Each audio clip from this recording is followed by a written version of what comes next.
What's going on, family? Entertainment, motivate, educate. Lucky Murray back with another Gamecock news update. Today, we're celebrating the win for the Gamecocks as they defeated Tennessee yesterday to shock the number 5 team in the nation ahead of their matchup against the top 10 Clemson Tigers. So, man, super hype last night. I should have went live after the game, and I just couldn't do it, man. I was tore up from the flow up. But I definitely want to talk about this real quick because this is probably in wins, probably top 3. I know it's probably number 1 in my lifetime. I remember us beating Alabama in 2010. But this and these circumstances seem much different. So let's read the article, right? And let's talk about this real quick, right?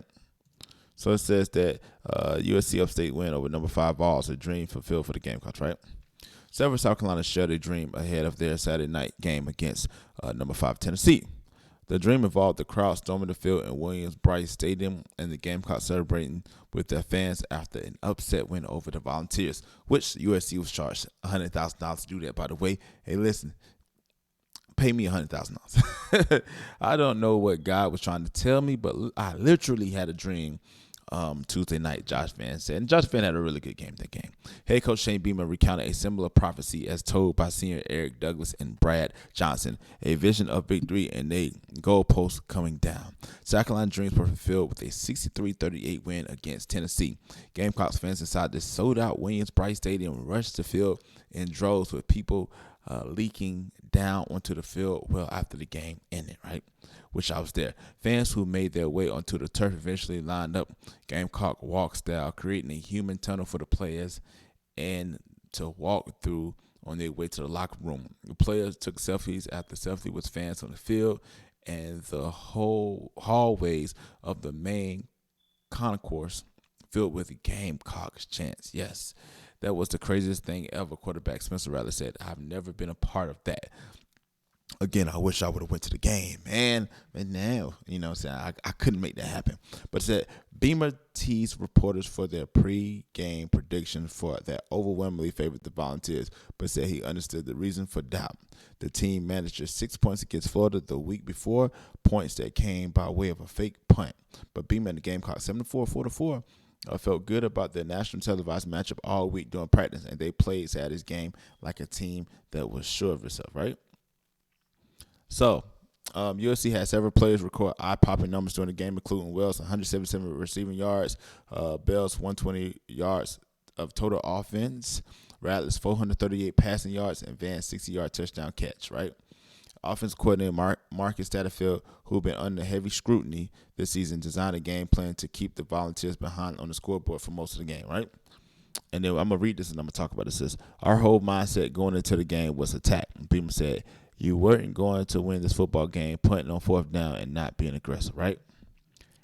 So, listen, man, Jonah had a good game. Let's talk about this real quick, man, before I end this. Listen, I said that I made a video that Marcus Satterfield should be fired if things don't change, right? I did not believe that the Gamecocks we're going to pull it out, man. Even though I made a privacy video, I'll link that up. I did a short, and I said it when Tennessee beat Alabama. I said, you know what? On the 19th, it really be the Gamecocks will upset the Volunteers. I said it, man. I'm a prophet, I think. But for real though, man. Just goes to show you, man, we got to trust Coach Beamer. We got to trust the staff, man. Just when we think that, man, we're dead in the water after Missouri lost, after the egg that we laid in the swamp in Florida, we come back and beat Tennessee. And if we can play like we did defensively, I don't think we played our best, but we did score enough points, man. Listen, I have never seen us score 63 points. It's been a while since we was in the 60s. It's been a while since, man, I'm just happy that everybody got to eat, man. Jaheim Bell got to eat, man. I'm happy that DK Jordan got to eat, man. Like, for real. Like, that kid needs to be touching the ball somehow, somewhere. And I love the fact that they put him in the Wildcat. I love the fact that they let him throw the ball. I love the fact that, listen, man, Juice Wells and Josh Vann, man, they got to eat, and they got to eat on the biggest stage. So by far, I think this is probably one of the top wins in program history. As we continue to move forward, I believe that this is going to be a defining season for the Gamecocks, not only with this win against Tennessee, but also the win against Kentucky, also the win against Texas A&M. The season had ups and downs, but when you go get a Spencer Rattler, you want results like this. You want him to help you win games. And I know I made a video a couple of weeks ago, and I said that Luke Doty should be starting. How Spencer Rattler played Saturday night, I was dead wrong. And if you are a media personality, of course you're going to say some wrong things. You're going to get some wrong takes, and I own that. You know what I'm saying? Listen, let Marcus Satterfield ride. Let Spencer Rattler ride. Let's see if we can get a huge victory Saturday against Clemson. And if your boy Lucky Murray can, he will be live streaming that game. But let me know what you think about this comment section below. Also, join the Patreon, man. That's where my podcast will be dropping tomorrow. But once again, it's an entertainment, motivated, educated. And please don't forget all three. Lucky Murray back with another Gamecock news update today, man. Tennessee is probably one of the biggest wins in South Carolina football history. Y'all let me know what you think about this in the comment section below. But like always, it's the next time, people.